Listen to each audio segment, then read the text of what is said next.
website.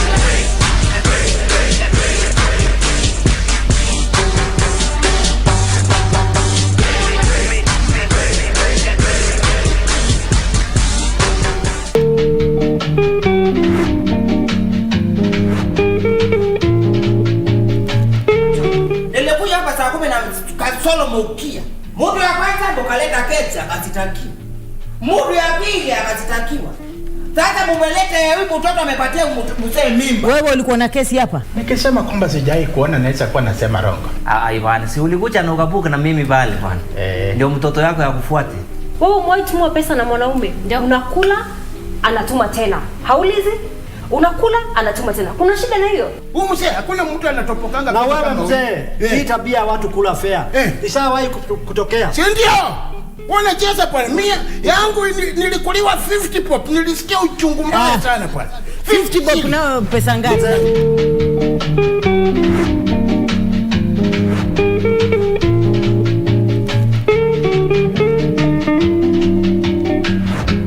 Kupata Zaburi 18 mstari wa pili, dial *811 *817#. Mwenyezi Mungu ni mwamba wangu, ngome yangu na mkombozi wangu. Mungu wangu, mwamba wangu ninayemkimbilia ninapohitaji kuwa salama. Zaburi 18 mstari wa pili. Zaburi 18 mstari wa pili, dial *811 *817#. *811 *817#.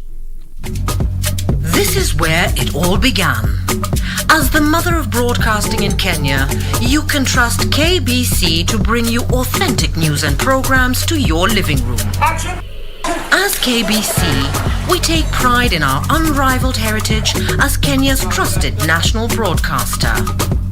Commanding over 92% digital television signal coverage of our country, 23 radio services that cut across our entire language spectrum, a national, regional and international digital presence backed by the most experienced and top-notch broadcast professionals in the industry. A very good evening to you. The new look Kenya Broadcasting Corporation is truly ahead of the pack. Turn to the mother of broadcasting in Kenya for stories that resonate with our identity, our aspirations as a people united in purpose. Real stories of hard work, of passion, of creativity, of big dreams. Stories that cement our nationhood. Stories that bring us together as one. We take pride in our shared heritage and destiny. KBC. Informing, educating and entertaining Kenyans as one nation. KBC. Kenya's listening. Kenya's watching.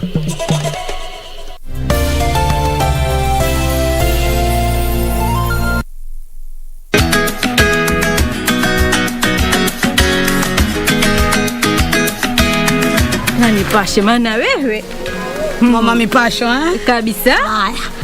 Shida iko wapi kwani?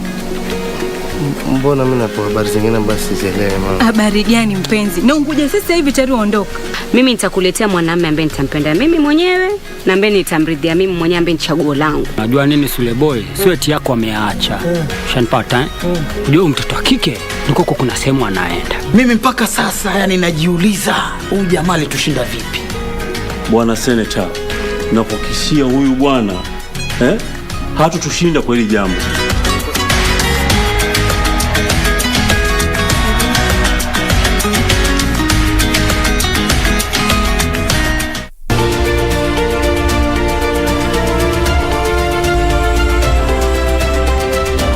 My name is Rosemary Warongo and I'm a wildlife folio. The Grevy's zebra is one of Africa's most endangered animals. In Kenya we have 2,812. How they live as families, it's just like the way we live at home. All you need is a camera. Take a photograph. I just take the image and drag it in the software. Upload it onto the website and participate as a citizen scientist. This is Wildlife Warriors. And I'm Paula Kohon.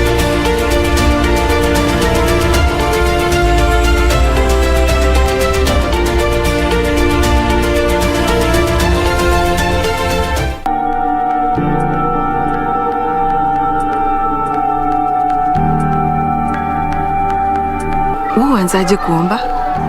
Sijali, nitakufundisha kuomba pole pole. Pete said hi. Can you just leave? Ameitikia. I was hoping that maybe we could have breakfast together, please. Are you sure? Am I sure that I want to have breakfast with my husband? Jana tu ndo umenitajia Magda. But you're still my husband and my son's father will never do anything to harm you. Christine, umesikizana na baba Felix tena? Ni mwanaume gani atasikizana na mwanamke amejaa kiburi hivyo? Lakini Christine ni mrembo pia. Urembo peke yake haitoshi.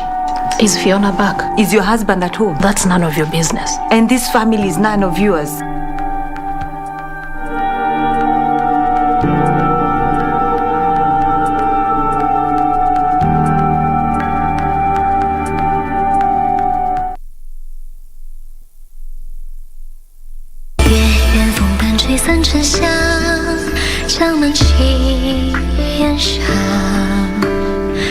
Until now, we still don't know for certain if Long Fei is a vessel.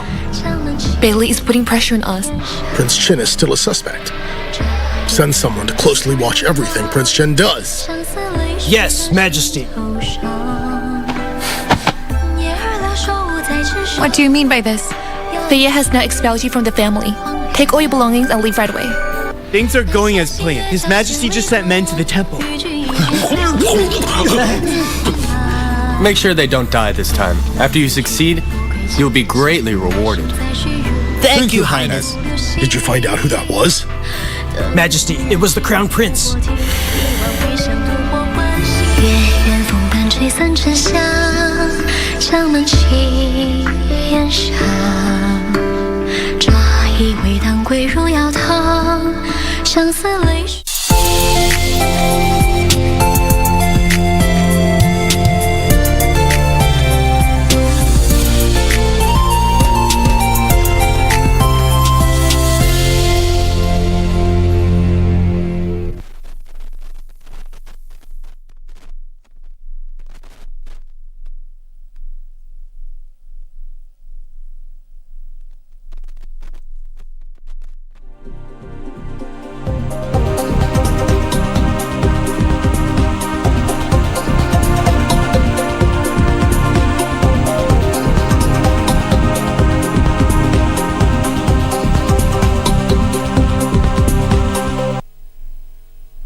To regulate or not to regulate, that's a question that the country is grappling with as the digital lenders amendment bill goes through the motion. And the question is it good to regulate digital lenders in this country? Good morning and welcome to BizCheck. We are live from Broadcasting House. My name is O'Brien Kimani, and this is a question that we shall be grappling with here. And of course, I'm joined by Tala, Managing Director for East Africa. That is Ivan Mbowa. This is the issue that is at hand. If I can give you a quick brief, whereby the National Assembly has published a bill that seeks to regulate interest rates that is offered by mobile-based applications like Tala, like Branch, and so much.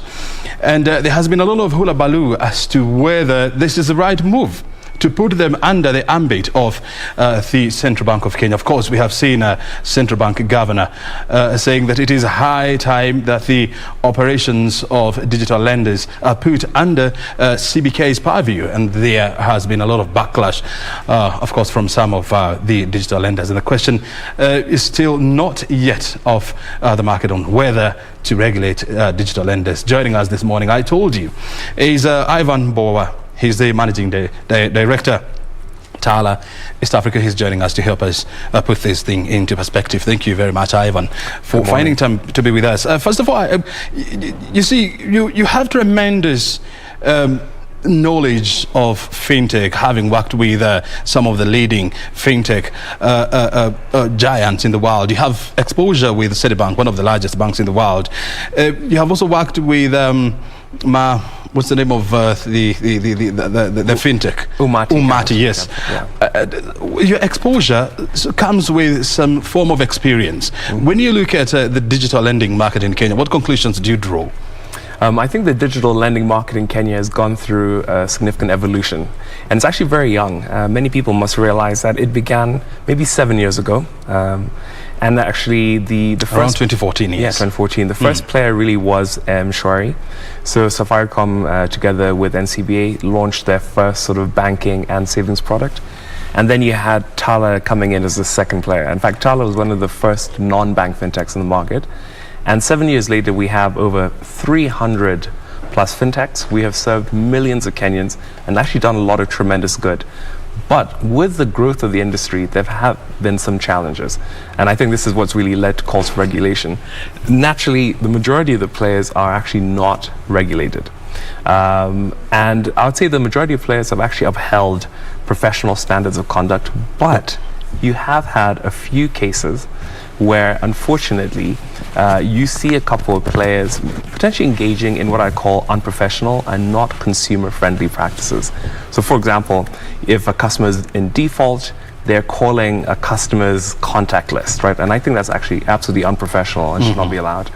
Or you potentially have very, very aggressive, debt collection practices. You have some players who have not provided clear contract terms. So I go take a loan from you, but I have no idea how much I'll end up paying, when it's due.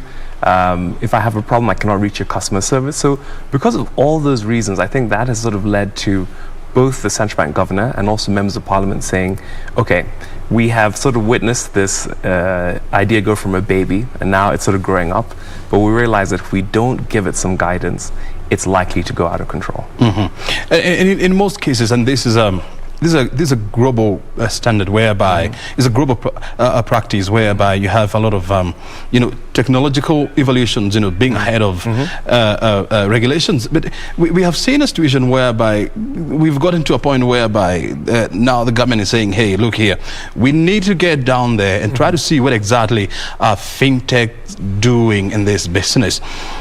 And the question has always been, do you place fintechs under the regulations of CBK? That is actually the big question. And I think that we as an industry have been a little concerned about that. I think that we agree with regulation, and we've always sort of been rather open as to who is the best regulator. Today, the central bank regulates banks. Banks are institutions that will go to individuals, ask for your deposits and your savings, and then go ahead and lend it to others. That is very, very sacred and very complicated work. And that's why they should be regulated. I think we've been concerned about, are we going to be subject to the same rules as institutions that are taking on a lot more risk, especially the public's money?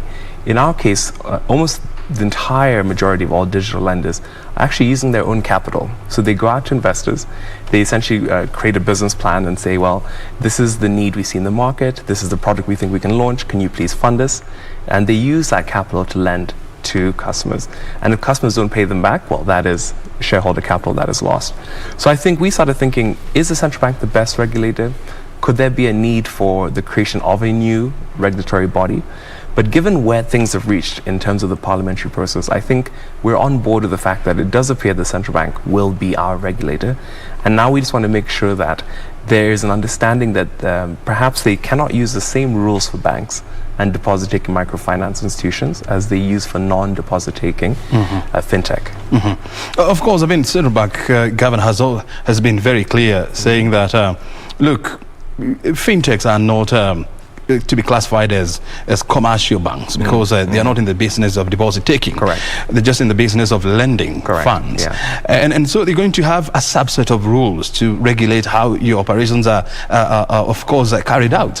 And the reason why we got here, and you put it quite well, is some of the players embarked on some unethical practices whereby the rules of the game were not very clear even to the borrowers. And so you end up a situation whereby borrowers are paying as much as up to 400%, on loans. That's according to a report that was published by the Financial Sector Deepening. So this absolutely negated the fact that there should be some form of regulations. But we have seen a situation whereby the Digital Lenders Association of Kenya are saying that, look here, we don't have any problem being regulated, but can we also be given a chance to regulate ourselves? But how do you regulate your own game where you're participating as a player? I know that has actually sort of come across as a relatively controversial statement that has been made by the Digital Lenders Association in Kenya. But of which you are a member. Yes, in fact, actually Tala is a founding member. You're a founding member. Yeah. It's not so controversial idea as it may seem. In fact, if you look around at the world and look at how other countries sort of regulated players like this, what self-regulation actually means is that you may have, hypothetically, the central bank as a designated regulator could say, okay, we're going to sub-allocate, or actually we're going to, in many ways, designate some of our authority making to your association, and it could be limited. It could be, we'll give you the authority to maintain the official register of all players. You will, determine a code of conduct which all players must adhere to. But in the event that players do X, Y, Z, they will face consequences from ourselves. So it's not necessarily that you're saying, okay, digital lenders, go ahead and regulate yourselves. It's more of saying, how can we work with the official regulator to delegate some of their supervisory powers? And this actually can be very cost effective, even for the taxpayer. Right? If you think about it, it would mean that you're able to leverage industry resources to do some critical roles without necessarily going to the taxpayer and saying, we want to create a new department, we're going to need more allocations. And so this is really what we mean by self-regulation. It is saying what part of the responsibilities that the regulator will have can be delegated to an industry body. You see, even when you look at the banking sector, I mean, there is a grouping of financial sector players. You have, for example, the Kenya Bankers Association. Correct.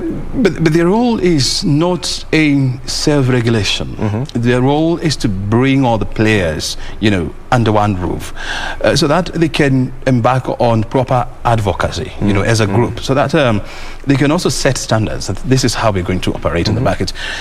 What is so hard about digital lenders or fintech, operating under such a model? In fact, actually, the Digital Lenders Association in Kenya today is very similar to the Kenya Bankers Association. It's the primary, industry representative body. In fact, as a group, we have been able to meet with legislators. We've been able to meet with potential regulators, including the central bank. It allows government to understand how can we, communicate with one body who's representative of the many. I think that while there are things we can borrow from the Kenya Bankers Association, I also do think that when we look at global best practice, there are also things that we can, potentially expand and go further. We shouldn't necessarily be restricted to precedent. Yes, this is how the banks have behaved, but as I said earlier, banks and fintechs actually have divergent risks that they present to an economy. A bad fintech, at worst, will most likely lose their money. A bad bank will lose the money of depositors and even cause potentially a lack of faith, or worst case, a run on banks. So this is why I think that there's some avenues where, yes, we can borrow from the Kenya Bankers Association, but we don't have to be restricted to what banks have done.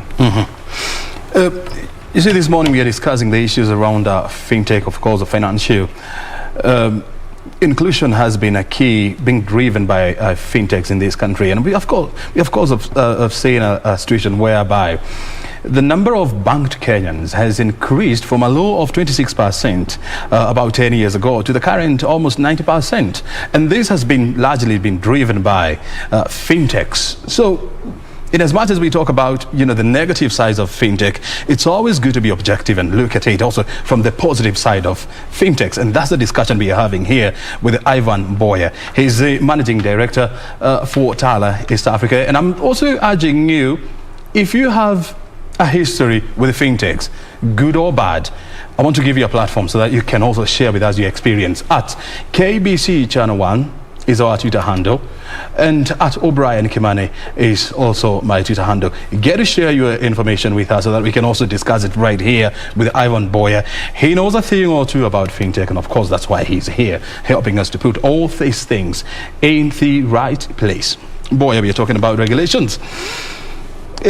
Help us understand or create a picture of a post-regulated industry, fintech industry in Kenya. Yeah. I think a post-regulated fintech industry will have a couple of attributes. One, there will most probably be a drastically reduced number of players. Today we're over 300. In fact, we don't even know the right number. In a post-regulated industry, you will know the right number. Similar to how you have a similar number of banks, you'll be able to go onto the central bank website and essentially say who is licensed to actually participate in the business of being, let's say, a digital credit fintech. With that, it's also likely that the central bank will probably introduce some minimum capital requirements, which is to say, if you are in this business, you are required to have X amount of, investment capital on your books. Doing that will also most likely reduce the number of players, because fintechs range in size. You have effectively, you could launch a fintech today out of your garage, right? With, a few 100,000 shillings. In the future, you will realize that there's a lot more standardization. I think in a post-regulated environment, we'll also likely see a path to which fintechs are allowed to participate with credit reference bureaus. As you might be aware, last year at the height of COVID, non-bank fintechs were restricted from being able to list defaulters with credit reference bureaus. We do believe that post-regulation there'll be a path back, and then also I'd say from an industry perspective, I actually expect to see a lot more diversification around products, which is to say, right now you look at the 300 players, it's actually very difficult to distinguish one from the other. They're all effectively giving somewhere between 21 to 30-day products, which are typically up to 30K or 40K, and it looks very, very standardized. But once we're regulated and competition heats up, right, there are fewer players, which means there's more opportunity to capture market share. I actually expect to see a lot more innovation, which is good for the consumer, ultimately. There are also accusations that some of the players in the fintech industry, because there is no proper regulation as to where you get the source of your funding from. I mean, some of the players may be involved in money laundering, in proceeds of crime, proceeds of terrorism. As an organization of digital lenders association, is this something that you're also concerned about? As the Digital Lenders Association in Kenya, that's actually not, let's say, a risk that we have seen. We understand, of course, the central bank has talked about this in the past, so perhaps they have, reasons to believe that maybe there are a few players in this market who don't have legitimate source of funding. I'd say that as an association, we welcome having enhanced scrutiny, right, around who is behind our members. We believe that we have nothing to hide. If anything, you'll find a rather standardized ownership background. This, of course, I mean, there's also been a concern, from also the international organizations, like the United Nations, like the Department of Justice Department in the US, and saying, look here, this is something that you need to look into. You don't have a situation whereby anybody can just jump on board and start offering money to people, of course, at a cost. And with the regulations, do you see this coming to an end? I was surprised. I haven't heard of the UN and US Department of Justice concerns on fintech in Kenya, but I do think that once you have enhanced scrutiny around who is behind fintechs, it will address any money laundering risks that the central bank perceives, and potentially it probably will lead to fewer players. I think, depending on the requirements that the central bank puts up and saying, what you have to prove, some people may decide to shy away. I think the vast majority will actually come hands clean and say, this is who we are, this is how we operate. So I think it actually could be beneficial for the industry. I mean, of course, it's proper to say that I mean, some of intelligence brief are not shared with the players. Of course, they are shared at a certain level, and so from where you sit or from where you stand, I mean, you may not be privy to some of the information. Correct. But the beauty about journalists is that they also get to understand and to get to know some of this information, and so. With more than 300 plus players in a market of 50 million Kenyans, do you believe that this market is saturated? Personally, yes.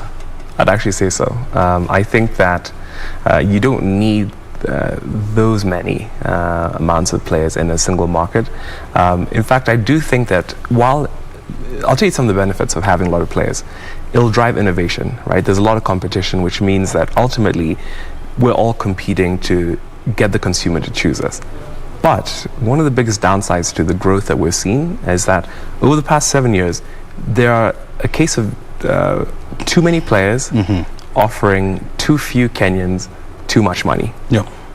Which means that, as everyone is trying to compete to get market share, you effectively have a situation where I would say, maybe a few years ago, the average Kenyan might have had 4 mobile apps on their phone. We're looking at data from TransUnion. They released a report recently on mobile credit in Kenya. That went from about 4 apps on their mobile phone. I think it was 2018. And 2019, that was about 8 apps on their phone. Last year, that was an average of 12. Right, so effectively, we're talking about a situation where Kenyans have access to 12 lenders. Their income has not increased 12 times, right? Which really means that ultimately, I do think that sometimes the unrestricted growth of the industry in terms of number of players can also have some downsides in terms of, if people are offered money, they will take it, but it doesn't necessarily mean that they're able to repay it. And that's actually not a positive for the industry. Let's, for example, take the case of Tala. I mean, you offer your loan, of course, at certain conditions. What are the conditions, for example? Well, I can probably start you off with access conditions. So you have to have an Android device, which is what 90% of Kenyans have, 95%. You have to download our app on the Google Play Store. And once you download the app, in order to access credit, we will ask for permission to data that you have on your device, because we use that data to actually determine whether we can lend you and exactly how much we can lend to you. And once you accept that, you are typically approved. An initial limit that will range from about 1,000 Kenyan shillings to maybe 5,000 on average for most borrowers. And then as you begin the relationship and you repay your loans, that will grow to about 30,000 shillings. As of now, you can choose your tenor. In fact, we're actually launching a feature where you'll actually choose exactly how much you want to borrow and for how long. So you could potentially choose between 7 days to maybe going up to 60 days. And depending on the risk that we classify you, your pricing will also range, right? And so those are effectively the conditions of sort of access to the product. But for now, the longest loan tenure is 30 days? 30 to 60 days, yeah. 30 to 60 days. Let's first of all look at that whole process. I mean, the process starts by the customer having an Android phone or an iOS phone. Only Android, unfortunately. We can't serve iOS. And Android for Kenyans it means a smartphone. That's all. Any smartphone. Techno, Techno, whatever brand. Then you go to the terms of getting a loan facility, and one of the conditions is that you have to give Tala, the go-ahead to access your data. And so that's where the point is, or that's where you have the concerns. How much data do you get access to, and what do you do with this data? So in terms of data access, I mean, one of the first things I should say is we only request as much data as we need to make a decision. How much is that? Or what kind of data would you need? Perhaps I can tell you that, yeah. How much, it's hard to quantify, but we will look at device data. So for example, I'll give you a rough example. If you have a Techno phone that costs 5,000 shillings versus a Samsung phone that costs 40,000 shillings, that can tell us about your income, your ability to pay for things. That's a signal. We will look at... but that phone can also be a donation. Potentially, but for the vast majority of people, they're not so lucky as to have top of the line Samsung donations all the time. We will look at the data you have, potentially looking at your SMS data as well, and we're really just looking to see, are you a bank account customer? Because you can look and see, do you have bank SMSs? Are you an M-Pesa customer? We will look at are you connected to other Tala customers as well, which is also a good signal. We can essentially see, are you already connected in the network of Tala customers? And a wide variety. I'll give you another interesting piece of data. We've looked at how do you save your contacts in your phone book? Do you save them with first name, last name? We've typically seen in the past that, borrowers who save first name, last name, as opposed to just one name, tend to actually have a higher repayment. There are so many signals that, and the reason why I said it's very hard to quantify is we have looked in the past at between 5,000 to 10,000 data points to actually help us determine, can we lend to an individual? And I know it sounds, almost astonishing, but you have to remember when Tala started 7 years ago, 99% of all people we lent to had never had a formal loan, which means that they had 0 credit reference bureau records. You couldn't just go and say, okay, you want to borrow from me? Let me ask the credit reference bureau about your borrowing history, who you're with. They were essentially in the dark. And so it meant that Tala had to really create a very unique way of saying, how do I determine whether I can give you 5,000 shillings if no one has ever lent to you? And that's why we started looking at strange things like, well, how do you save your contacts? And are you a bank account customer by looking at your SMS? So I know there have been concerns around data access, but I'll tell you that it's actually a positive to the customer, especially when you don't have a record of formal borrowing. I'd say 7 years down the line, that situation is changing in Kenya. In fact, as I mentioned early on, if you have the average Kenyan with 12 mobile apps, more likely than not, unfortunately, you will find a record. Right, they have borrowed with one of the fintech apps there, so it is relatively easier for us to now see what their history is. But in short, we only access the data we need to make a decision as to whether we can actually lend to you. And who determines the data that you need is actually yourself? Yes, correct, yeah. Help us understand things. So the agreement is between O'Brien and Tala. Correct. That you can access my data. And what are the safeguards that you have put in place to ensure that third parties do not have access to the data that I have shared with you? Tala is actually one of the first lenders to create a client data agreement. So you actually see it on our website. Even before the data privacy bill was passed in Kenya, we always actually had an agreement with customers saying, this is how we use your data, these are the rights that you have, this is what you can request us to do. I'll tell you that we have some of the strongest and strictest information requirements, meaning even a Tala staff member cannot access and see the data that you provided in your application. Meaning, so if I talk about all the SMS data and everything, well, first of all, we having millions of customers and tens of thousands of data points is this. There's an incredible amount of data that's available, but to your question, there are incredible safeguards in Chinese walls where this data is kept, and in fact, we have 0 human involvement when it comes to determining how much I can lend to O'Brien. That's effectively done by what we call machine learning credit models, right? Where we've essentially trained algorithms to say, okay, when O'Brien applies, go here to his device, pull this information, weight it as so, and then give him a score. And if he meets the score, give him this loan. And this is what we call artificial intelligence. Correct. Yes. A credit scoring. Correct. Yeah. So no humans involved, and so that actually protects your data. It also protects us from bias. I don't want a situation where I'm like, I like the name O'Brien. Let's give O'Brien 5,000. I don't like the name Ivan. Let's deny him. There's no human bias involved. It's fully on machines. So, who is liable for prosecution in case there's data breach of O'Brien? Well, actually, as per the new Data Privacy Bill and Data Protection Act, Tala as a sort of data controller and data processor would also face essentially liability in terms of breaches, just as any other sort of data controller and processor would, right? So in the event that you find that your information has been used in a way that is contrary to what you signed up with when you accessed our product, well, we would be at liability. You see, in the year 2020, that was last year, we saw the EU Parliament saying that, hey, look here, the AI-led credit scoring system is not foolproof because there is also a lot of human intervention along the process. And so it can't be said that the whole process is secure from end to end because there's still a lot of human intervention in the process. And so how do you remove human biases in the process?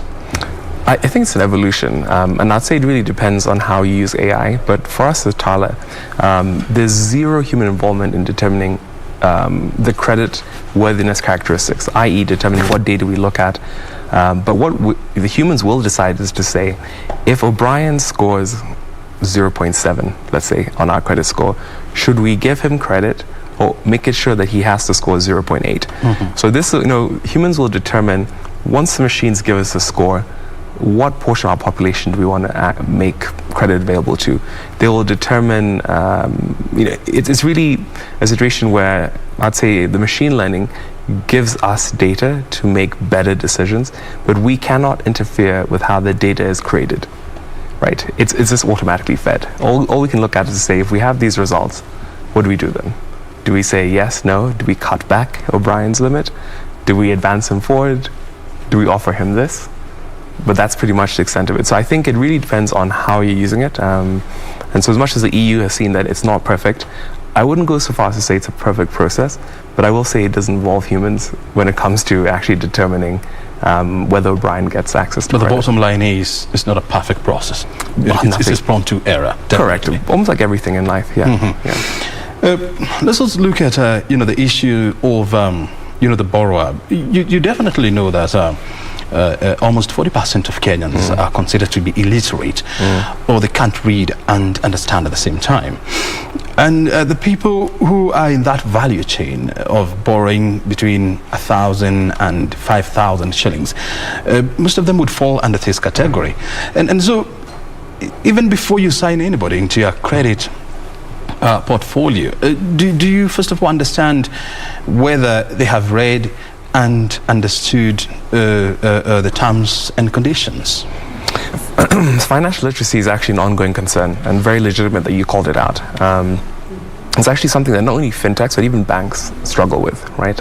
Which is, many times there is a strong clarity on I need credit, but not such a strong clarity on what are the terms that I'm going to face to access this credit. But you see, the beauty about banks is the fact that they have a know your customer, KYC, what you call KYC, whereby, yes, I may apply for a loan, from a commercial bank, but the bank takes time to understand who is O'Brien, what have you been doing with your money, what is your history with money. Do you take that kind of time? And that's why sometimes, when you apply for a commercial loan, it can take you between a week to 3 weeks to 3 months. So what I will tell you is that KYC is not unique to banks. We do exactly the same checks. So for example, most of KYC is around validating, are you who you say you are, right? Are you really O'Brien? And so we're able to validate and ask O'Brien, well, if you give me your national ID, I can check it with the government database, IPRS. I can look and determine what you've done with your money by scanning through your devices and maybe CRB records. In fact, I'd go so far as to say that banks taking 3 weeks to determine whether to give you credit is a sign of inefficiency. It's not a sign of thoroughness. It's a sign of legacy systems that cannot move fast enough. That's the truth. How long do you take before you can process a loan? It's less than a minute. So once you've entered in all your data, once you've entered all your data and you hit submit, you're immediately scored. And that's the beauty of not having humans involved in the process. And all those checks that banks do, we can do in an automated fashion. Of course, when you look at the conventional way of banking vis-a-vis the fintech, the way they do their business, there are lessons that can be drawn by both parties. And of course, conventional banking system has its own challenges, and one of them is, of course, the know your customer process, because it can take a bit of time. Correct. Because of documentation that is needed. But on the other hand, you have a situation whereby fintechs, it can take you between 1 to 10 minutes before your loan is approved, which is, of course, very efficient. But there are also risks in that whole process. Like, you may get the data or the information about O'Brien wrong, and in the process you may burn your fingers. So how do you mitigate against such scenarios?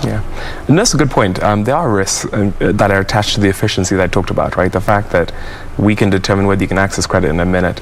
I'll walk you through some of the risks that we have. I think one is making sure, are you who you say you are, right?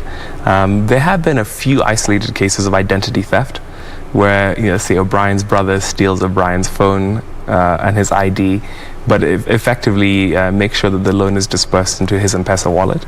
So O'Brien takes the liability, his brother takes the money, right? And those are things that we're working with even the telcos like Safaricom to sort of find solutions around how do we ensure that we are mapping out the risks. if I'm lending to O'Brien and I'm using O'Brien's credit history and I know his ID, I'm also ensuring that I'm putting money in O'Brien's mobile wallet. Another risk that we actually have is, does the customer understand how to use this money and repay it in a way they'll not end up in default? And that's actually a real risk that goes with almost all digital lending. And don't forget, the banks are also in this fintech game in partnership with Safaricom. You have Mshwari, KCB M-Pesa, Fuliza. These are, by and large, the top 3 largest fintech products. I'd probably say they have 85% market share in Kenya, right? So when you talk about fintech, it's just these 3 players. One of the things that we try and do, and tie to your financial literacy point, is to make sure we show customers this is how other customers have used our loan and repaid it and grown their limits. Recognizing that everyone learns differently. You can't necessarily just have a text in the app and say, please read this, whether the customer can read. So you'll find within our app, you'll have video, you have all different types and forms of media. We also rely a lot on sort of customer referrals and know that customers speak amongst each other. So we try and make sure that they're, we call them Tala champions, who are customers that have used our funding successfully. And, we essentially highlight them in our social media pages, make sure other customers essentially know why are they champions, how have they actually successfully navigated using this app and using these loans and not caught themselves in trouble. Because I will be honest with you, I think with speed and anything else associated with human beings, instant gratification is not always aligned with the best decisions, right? If I can get something just as quickly, I probably won't think as thoroughly as to how best to use this. Well, Ivan Boy, we're taking a short break, and then of course we'll continue with this discussion. Look here, it's a beautiful morning. It's cold definitely here in the city, and our conversation revolves around financial or fintech, financial technology, and of course Kenya is a market leader when it comes to this area. But the question is, how do you put regulations that work into this industry? We are coming back with more information. Stay right here. This is BizCheck.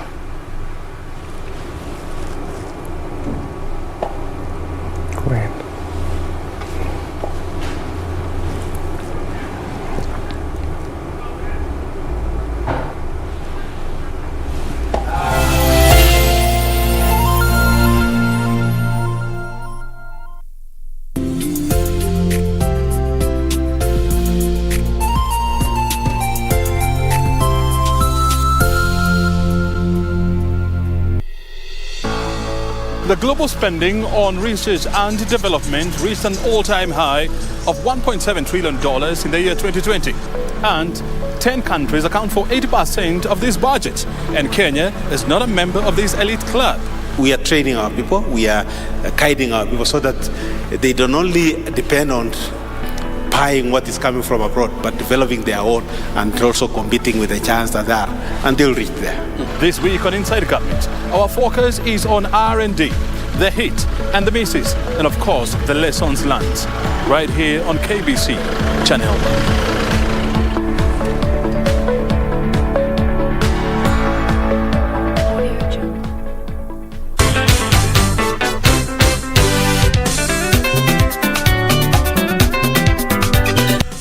Hayawi huwa mbiu ya mgambo imelia, na kwa kawaida ikilia kuna jambo. Mgambo uliopo hapa ni rumba kavacha, odemba na sukus. Tutakupromoshea midundo motomoto ya Afrika, iwe kutoka kaskazini, kusini, magharibi na hata mashariki. Rumba is here in your living room. Na popote ulipo. This is Bridge of Congo. Nzambe ya sambe la kati, ako sambe la nani. Right here on KBC Channel 1.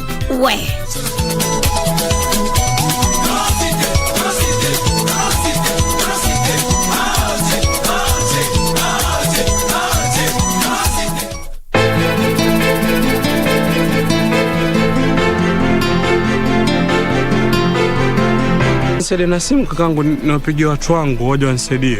Kwani umesahau kwamba mimi huwa najua kila mahali ulipo? Muda, saa, wakati, sekunde, dakika, kila kitu. Ajabu, maana wewe huku kwetu ufiki kabisa. Na mzigo tu hapa nataka umpelekee Maya. Acha roho chafu hiyo. Kamringe huyo rafiki yako mke mwenzio uko ndani Zari. Hata sijui ankuja fuata nini. Zari ankuja. Hata ikifanya ankuja kumwona Maya. Si vituko hivyo.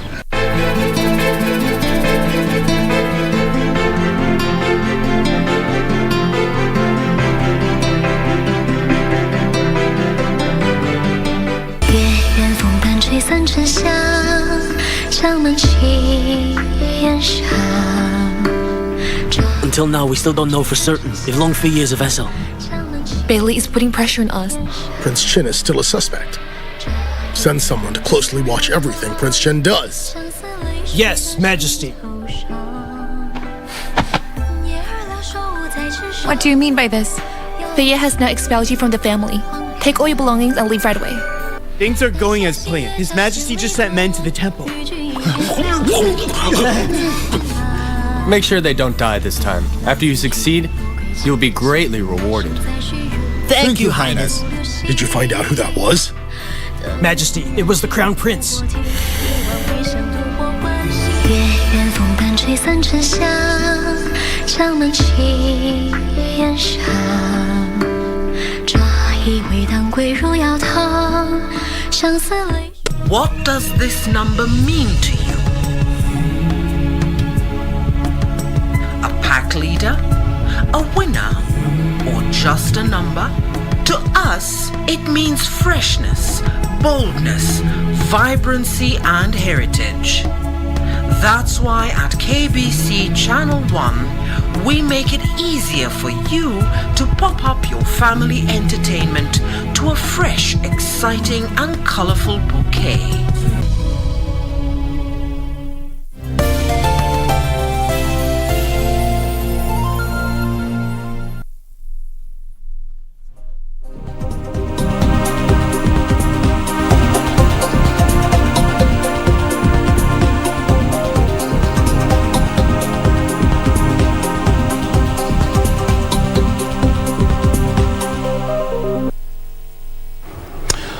Welcome back. Our discussion this morning is around financial technology here in Kenya. Of course, what is the role of digital lenders in, of course, helping the growth of financial inclusion here in Kenya, and of course, helping to jump this from around 87% currently to 100+%, in the coming years. And of course, how do you regulate this industry? And of course, do these in a manner that is not going to disrupt the market and, of course, chase away investors. And that's the conversation we're having here with Ivan Boyer. He's the Managing Director of Tale East Africa. Thank you. Before we went for the break, of course, we were discussing how best, to regulate this industry and, of course, to stimulate growth in a bit to kill the gap between the unbanked and banked Kenyans. I still want to find out from you, we're talking about accessing customers' data, and of course now we have the Data Privacy Act here in Kenya. So the issue of data and how it's managed and regulated now somehow has been dealt with by law. But as financial technology companies, you're still in possession of tremendous amount of data for Kenyans, bearing in mind that more than 12 million Kenyans have, in one way or the other, interacted with lending apps. How do you safeguard this information? Because it's huge. Yeah. No, I mean, safeguarding customer information, I think, really starts with understanding what do you need the data for, right?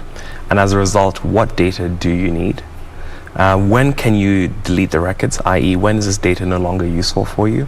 And if you cannot delete it, who has access to it and under what conditions? So I think when you have a really tight framework around managing information, then you actually have data well protected. But I would say that, data is everywhere. People using data everywhere. If I think about if I'm on Facebook and I'm scrolling through the news feed and suddenly I see an ad for a holiday in Mombasa, but it just turns out that I was talking about going on holiday. Well, how did Facebook know to show me, a Mombasa holiday ad? And you'll find that even the large tech giants effectively have even more data. In fact, fintechs have a small sliver of the data that you have in your life, but that's not necessarily a bad thing. In fact, data, when used well, is actually intended to create a very personalized experience for the customer. It is this idea of, the customer wants to be given the right offer at the right time for the right problem.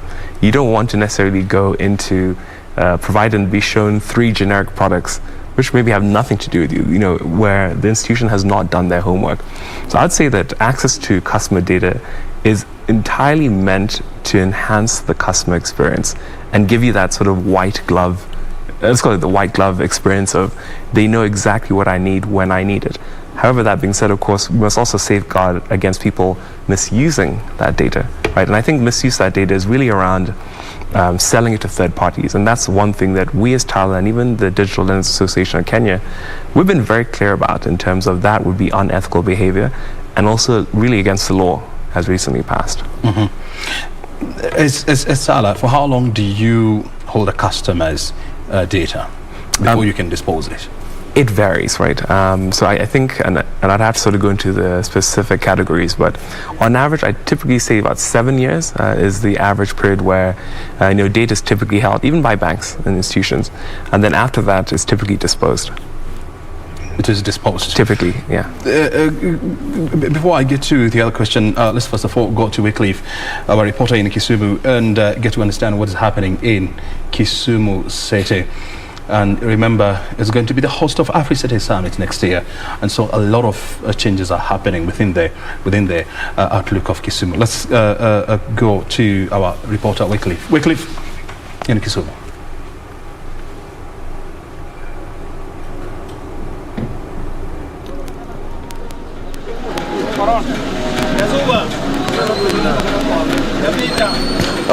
A very good morning to you, Brian Kimani. It is indeed true that you do realize that the rise of technology hasn't changed every aspect of our lives, including the way we do everything.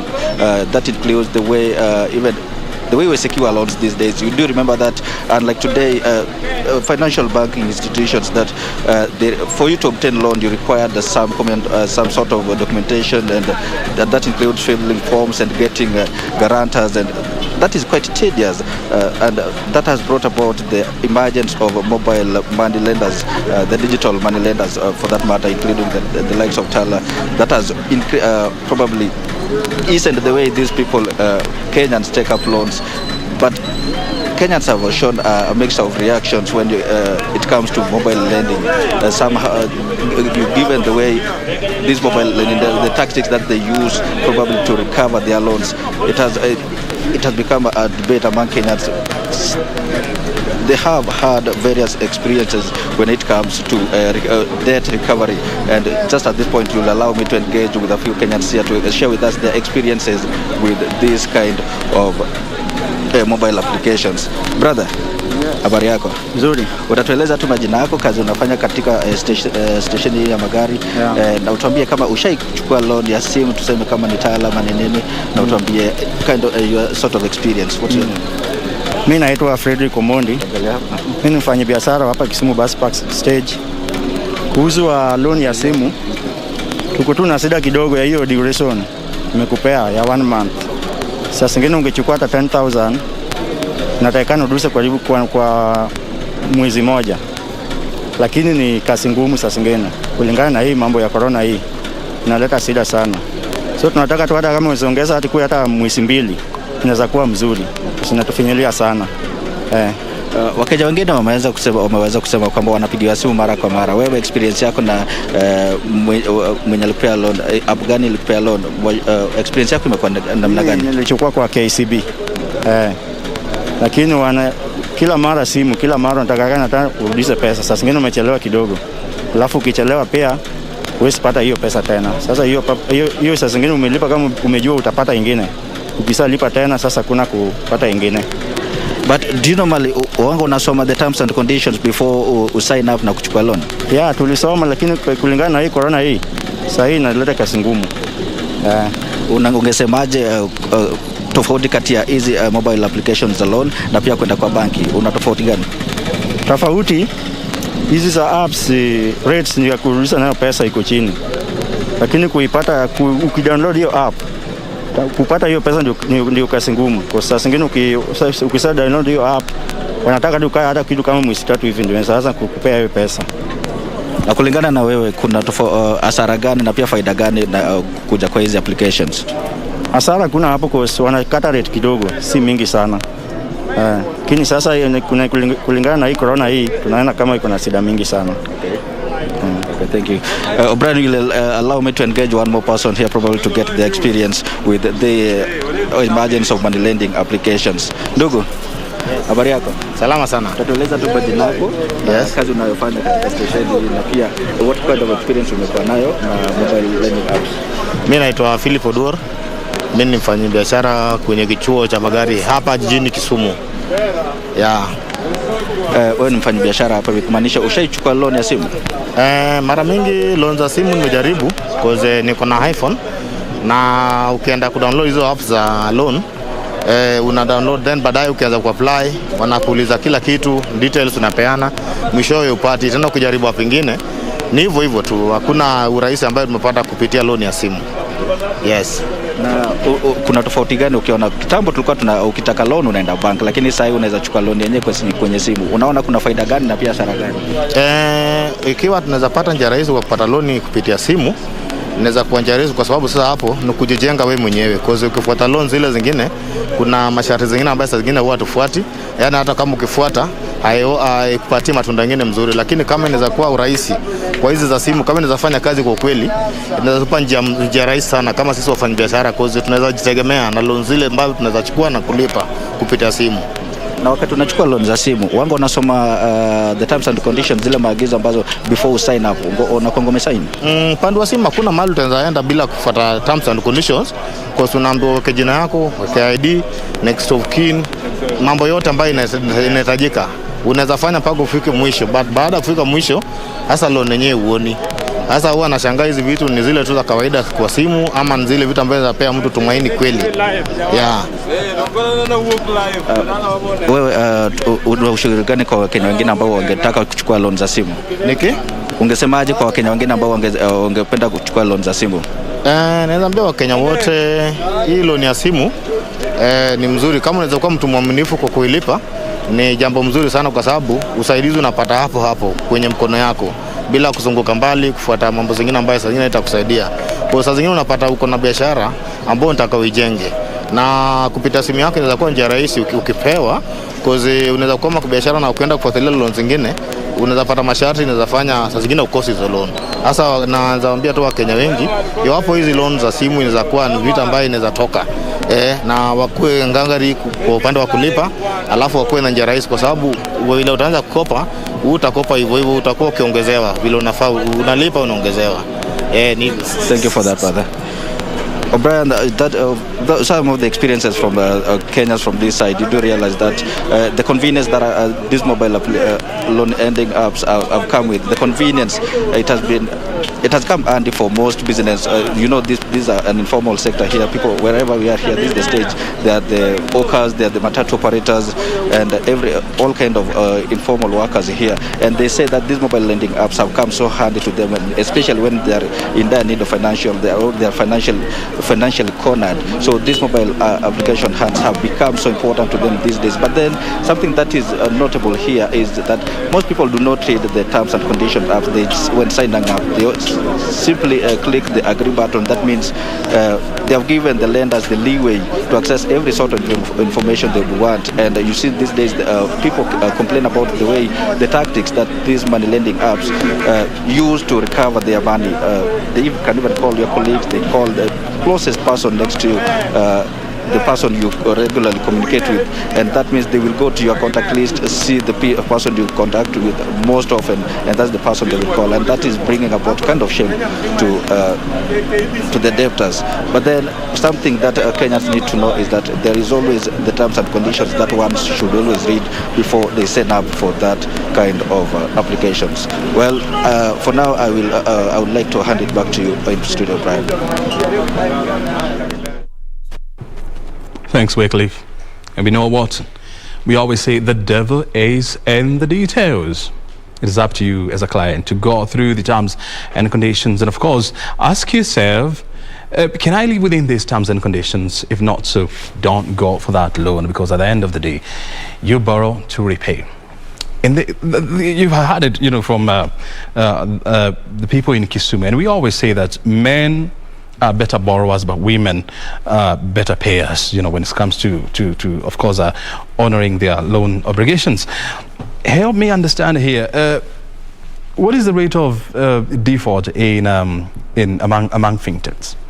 So the rate of default among fintechs is actually a little hard one to pin down, and I'll tell you why. It's an unregulated industry, right? So we don't even know how many players there are. They're not necessarily reporting their data through to any single central body, right, that is aggregating it. But what I can tell you anecdotally, right, from what I have heard, seen, and also in our own experience, is that the rate of default amongst the experienced fintechs that have been in this game for 5-7 years, is actually not too far from banks. It's relatively aligned, and in fact there are a few players where the default rate might even be better than the banks. So you're talking about a range of, let's say, 10 to 12%, right? I think that's really the best of the fintech industry. But if you're a newer player and you are coming in late into this market, you're trying to aggressively acquire customers, there's a very real risk that you are burning your fingers and you're experiencing default rates that could even literally be 100% and drive you out of business, right? So it's a very complicated business to be in. It's easy to give money, but the challenge is getting it back, right? And that is actually what digital credit's about. Right? You see, rarely would anybody go to borrow money with the intentions of not repaying. Very few people would do that if there are any. In a situation whereby right now the Central Bank of Kenya has said it is illegal for credit reference bureaus to share information with third parties without the outright consent of Central Bank of Kenya. So what do you deal with the defaulters? That's actually an interesting one. So once digital lenders who are not banks were restricted from going ahead to negatively list borrowers, it actually meant that we had to default to an old school method of debt collection, which is really anchoring on the relationship aspect with a customer. Right? As you correctly said, there are hopefully few customers who set out to default when they're taking a loan. But if you don't have any stick, right, to use in the event of default, all you're left with is carrots, right? Which is effectively saying, how can I incentivize this customer to repay the current loan? Maybe by telling them what will happen in terms of the next loan they'll be approved for. And so this is really a way in which we've been able to actually navigate without access to this right to list defaulters on credit reference bureaus. It's all really about just emphasizing the relationship and using more carrots because you're out of sticks. So Estella, what are you doing to, number one, to ensure that you suppress the rate of defaults, and number two, you lend more to people because you're in the business of lending. That's your core business. But at the end of the day, you don't want to lend to people who are not going to pay. And on the other hand, your hands are tied as to the most drastic measures that you can take, and one of them is, of course, telling the whole world, look here, this man is not a good borrower. Well, as Tala, what we've done, and we've seen since 2020 to date, is a shift in strategic focus to how can we deepen the relationship with existing customers, right? What new products can I provide to them? How can I increase their limit? How can I encourage them to continue paying us back? And that has come really at the expense of potentially reducing the amount of first-time borrowers that we're going to be willing to interact with. We're spending a lot of time really thinking and improving our underwriting tools, this machine learning tools of determining who to lend to, because actually debt collection begins from the beginning, right? The best debt collection is choosing the right customer in the first place. So we've also spent a lot of time enhancing our tools and making sure that we are becoming even tighter and even more precise on who do we choose to lend, because as we know, when it comes to worst case default, we're likely to have to write off these loans if we have not selected the borrower correctly from the beginning. We're still sticking with this topic, but now we want to go to the seaport city of Mombasa and also get to hear from the people down there. What do they think about financial technology and, of course, lending applications? Our reporter, Mwadiga, is on standby to talk to people down there. Mwadiga, if you can hear me, what are the people saying down there? Well, good morning to you, O'Brien. We are coming to you live from Mombasa County, and of course, to join you in this discussion about the money lending apps. Of course, they have been coming in handy in these harsh economic times caused by the ravages of COVID-19. And I'm hereby joined by residents in Mombasa County just to let me know what are the pros and cons of using these money lending apps, as they are plenty in our social medias and different platforms. And I'm hereby joined by one of the residents in Mombasa County just to tell us his name and just the pros and cons of using these money lending apps. Welcome, sir, and what's your name? Kindly look at the camera. My name is Kennedy Mudhini. Yes, speaking from Mombasa. Yes. Yeah, tell us the pros and cons of using these money lending apps. These money lending apps, they are good. They do help people, especially these hard times, but they need to be controlled. Some of the charges that they charge border on the upside. It is a good system, but it should have some control, whereby the interest is regulated, because some are outrightly they are just like Shylocks. The rates are simply out of this world. Yes. Asante sana. And I'll also be joined by another resident here in Mombasa County just to give his insight regarding these money lending apps. Karibu sana ndugu. Jina lako unaitwa nani na zimekusaidia vipi hizi money lending apps? Jina langu naitwa Dishon Mamburi, na hizi money lending apps zinasaidia wanabiashara, na ingawaje interest yao iko juu, lakini zinasaidia. Lakini shida iko ni kwamba wakiwa wana lend, they don't take to account huyu anachukua ni nani, kweli ni mfanyabiashara ama si mfanyabiashara. That's why unaona vijana wengi wameingia kwa CRBs, kwa sababu yeye akiulizwa anasema ni mfanyabiashara, lakini pesa haitumii kwa biashara. Wakati atakana ilipwe, basi yeye hana pesa. Sasa inafika hapa hali haezi lipa mpaka anaenda kwa CRB. Kwa hivyo ni nzuri, lakini wajaribu kuweka mkakati ya kujua huyu anafanya biashara ama afanyi biashara, because kama ufanyi biashara itakulemea. Yes. Sasa, okay, asante sana. And last but not least, I'll be joined by a youth here in Mombasa County also to give his insight regarding the same. Karibu ndugu, jina lako naitwa nani na kumekuwa na muhimu gani kutumia hizi money lending apps kwako wewe kama kijana? My name is Andrew Hinga, Mombasa resident, a youth in Mombasa. To be honest, the money lending apps on the onset, they were very good. They came quick access to money, especially for the small enterprises and small business people. And the youth, quick access was very good when they came. Convenience, they tailored them to be very convenient. Everybody has a smartphone nowadays. Even if you don't have a smartphone, they tailored them and made them accessible to even people through their mobile phones. That was very good. And then there are some that I've noticed nowadays, they've even upped their game. They've tailored the money lending apps for the specific demographic. For example, businessmen, chamas, youth who are small and medium income earners. They have tailored them so that the loan that you get is tailored to your demographic in terms of salary and income. Now on the flip side, I think there's a problem with I say this from personal experience, with data protection.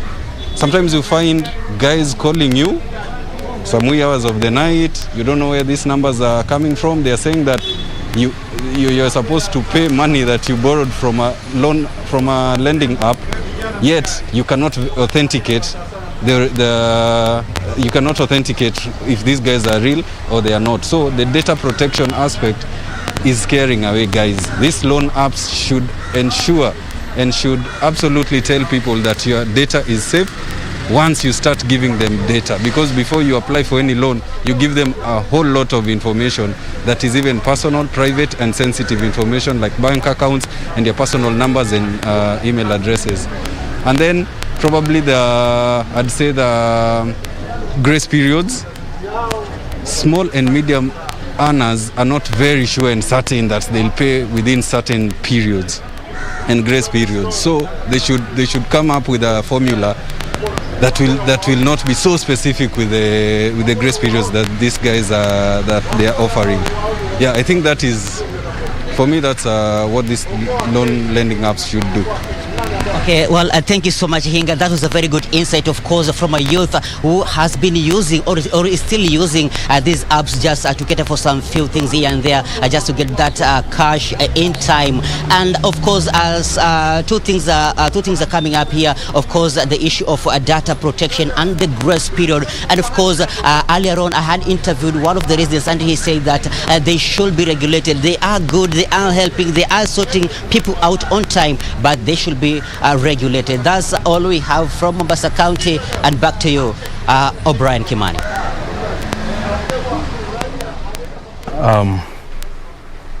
Our reporter Anthony Mwadiga there at the coast, of course, sampling the views of Kenyans on what they feel about digital lendings and, of course, the regulations and the sanctity of data.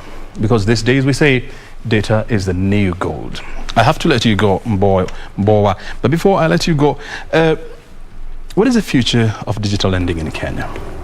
The future of digital lending in Kenya is very exciting. You know, Kenya has been a pioneer in mobile money and also related digital finance. I continue to sort of think that Kenyans will innovate further.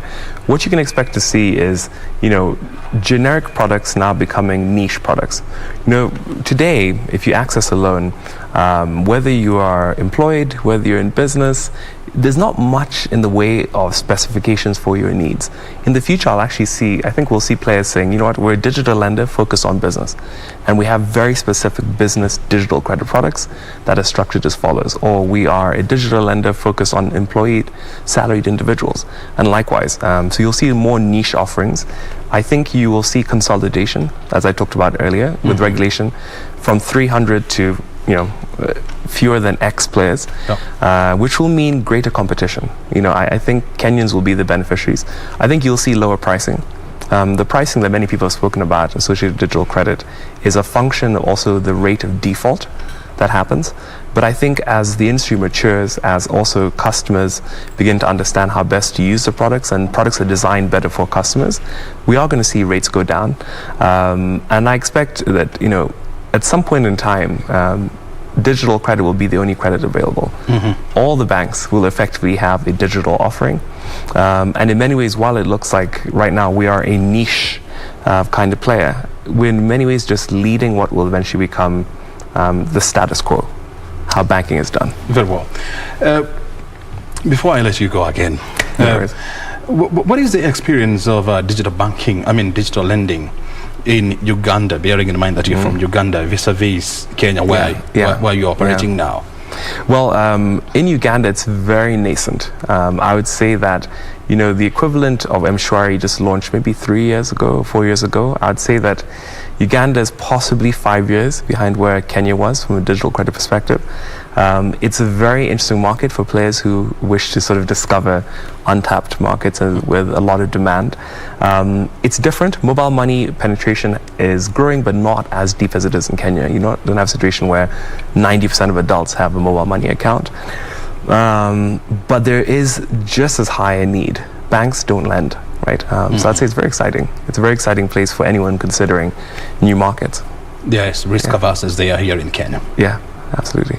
Very good. Ivan, I have to let you go. Thank you. Thank you very much for joining us here, for your insight, of course, and for sharing your time with us. Thank you. Your time is highly appreciated. Much appreciated. Ivan Mbowa is the Managing Director of Tala East Africa, joining us this morning to help us understand the role of fintech, regulations, and of course, data sanctity here in Kenya. You have heard it from him. This is BizCheck. We are coming up next with the question of real estate. Bearing in mind that is one of the most affected because of COVID-19, when you have a situation whereby people are not buying homes because of shrinking or depressed revenues. What is the way forward for the real estate? Stay right here.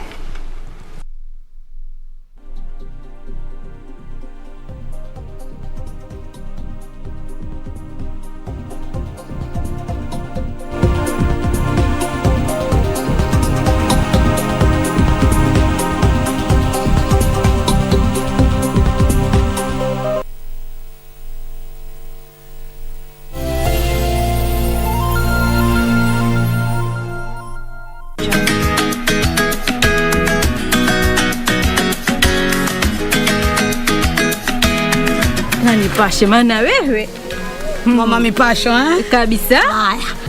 Shida iko wapi kwani? Mbona mimi napo habari zingine basi sielewi mama. Habari gani mpenzi? Na unkuja sasa hivi tayari uondoka. Mimi nitakuletea mwanamume ambaye nitampenda mimi mwenyewe na ambaye nitamridhia mimi mwenyewe ambaye ni chaguo langu. Unajua nini Sule boy? Sweat yako ameacha.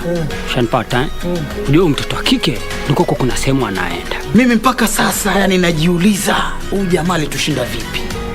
Bwana Senator, nakukisia huyu bwana hatutushinda kwa hili jambo.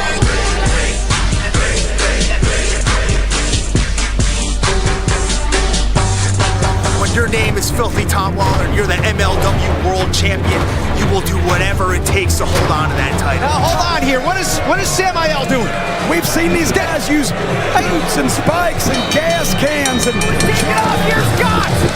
Here is Samael and Selena De La Renta, your middleweight champion.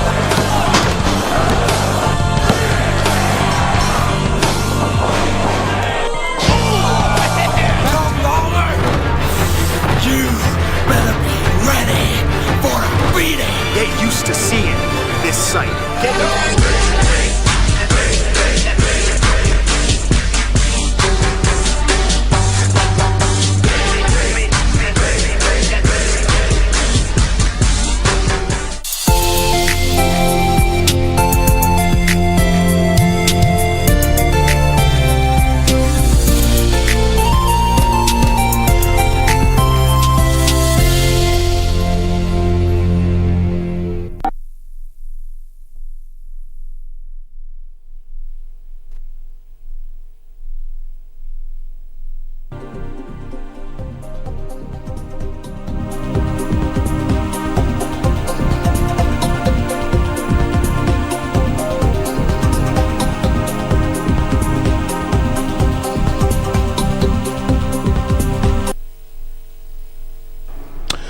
The real estate sector has always been one of the fastest growing in the country, of course, supporting economic growth for the longest time. But in the last 3 years, the sector has gone through a rough patch. But things got out of hand in the year 2020 because of COVID-19, when demand for units went to the lowest levels in more than 15 years. How do you survive in that kind of an industry? And of course, we have seen a situation whereby a lot of players have now opted to reinvent the wheel and, of course, reinvent the operations. This morning, we want to discuss the question of real estate and the status of real estate in Kenya. And joining us is Winfred Wanjama Warui. She's a director of Store Homes Holding Company. And she's going to help us with these issues. Thank you very much, Wanjama, for joining us this morning. First of all, paint for us the situation on the ground in terms of in the real estate industry. So as you correctly and rightly put it, what has happened is that the demand for housing units is high, but the ability to purchase has greatly gone down. This has been caused, of course, by the financial situation where we find buyers do not have the money to buy, and if they have the deposits to buy, they do not have financiers who are readily giving them the finance that they need. So it's a complex situation where we have there are people who are willing to buy, but they are not able to buy, and of course they are also the ones who especially last year, who were afraid to use the little money they have to purchase a capital item in times of a very uncertain period. And you have a situation whereby when you look at the housing price index, by the Kenya Bankers Association, you have a situation whereby there is a huge glut in the real estate, whereby you have oversupply of units in the market, and especially on the middle higher level to higher level, and the demand is a little bit suppressed. Of course, one can say that because of the current economic and financial conditions of Kenyans. So how are you managing to hang on there? It's been very difficult for the last 2 years, as we have mentioned, and I would not say that there is a glut. I think the issue right now is that there's no purchasing power, and that's the simplest explanation to what is happening. Where we would say that there is a glut is where we have, especially in the Kimani, in the urban setup, and especially within certain, areas, there have been foreign. We've gotten a lot of foreign investors in those areas, and that has ramped up, the number of houses in the market. But I wouldn't say that there is a glut. I would just say that the purchasing power has really reduced. You see, when you say the purchasing power has gone down, it means that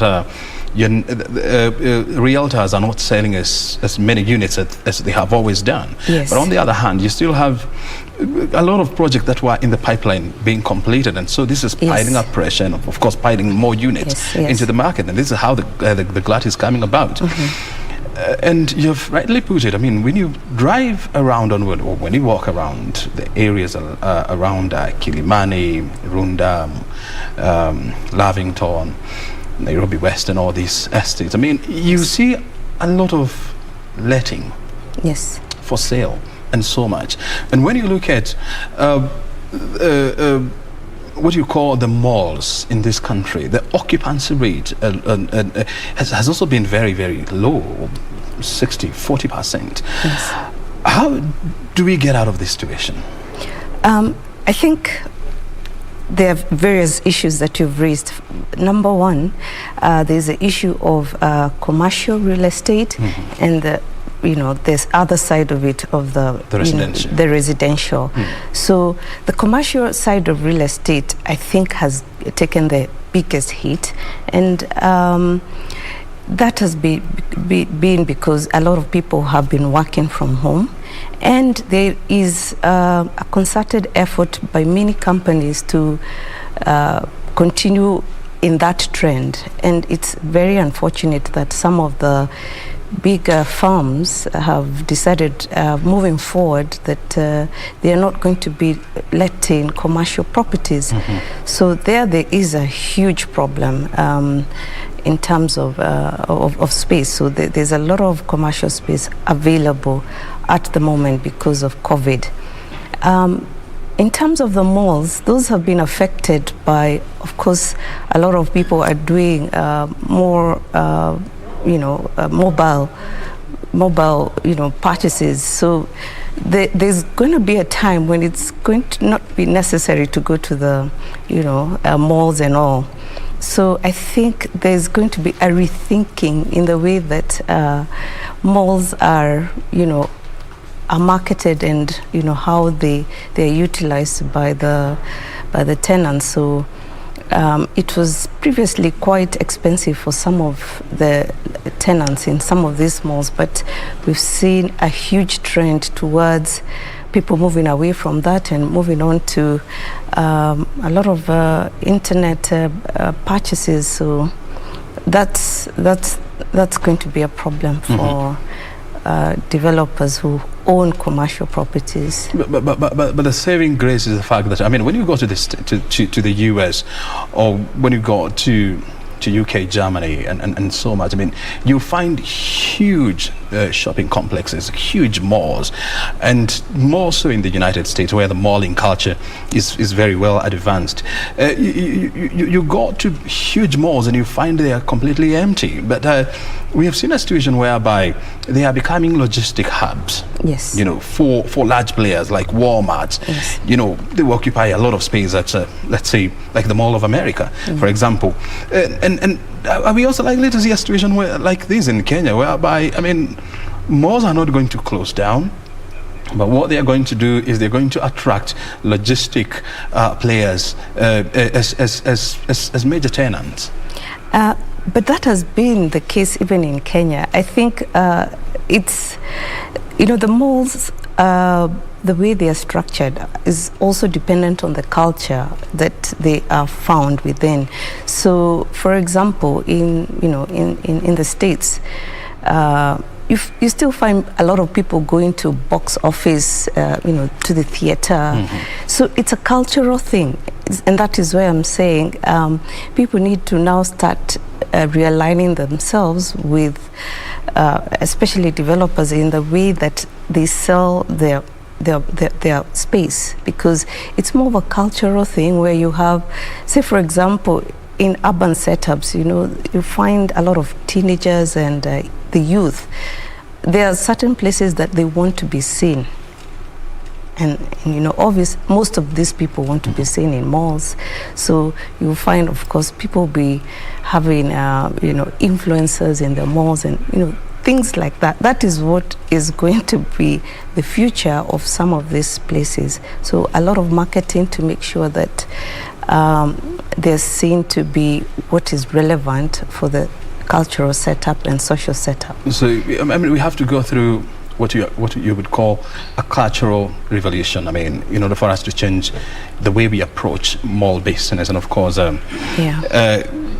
you are a commercial lawyer and a conveyancing lawyer, expert in this field. Yes. But before I ask you the next question, first of all, let's go to Afya House, where Health Cabinet Secretary Mutahi Kagwe is about to hold discussions with his Tanzanian counterparts.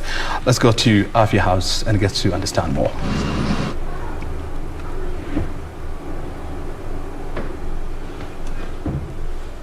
Are we on? This one.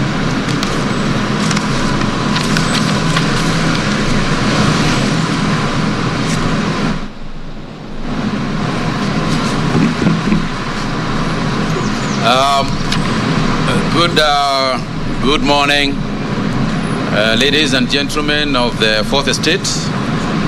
Karibuni sana.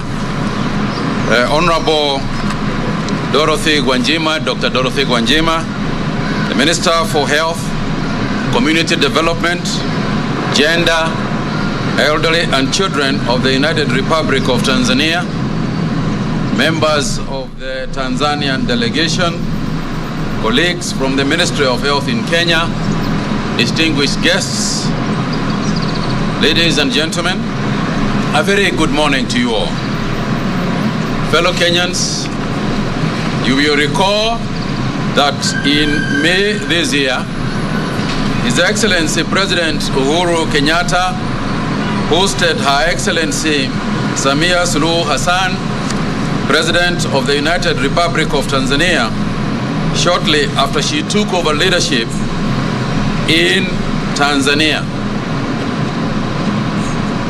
In furtherance of these cordial relations between our two nations, I welcome my sister, Dr. Gwanjima, to Kenya with her delegation for discussions on many issues. Amongst the issues discussed between the two heads of states was collaboration in health, and today we are happy to be hosting the Tanzanian Minister for Health, Honorable Dorothy Gwanjima. Waziri, karibu sana hapa Kenya.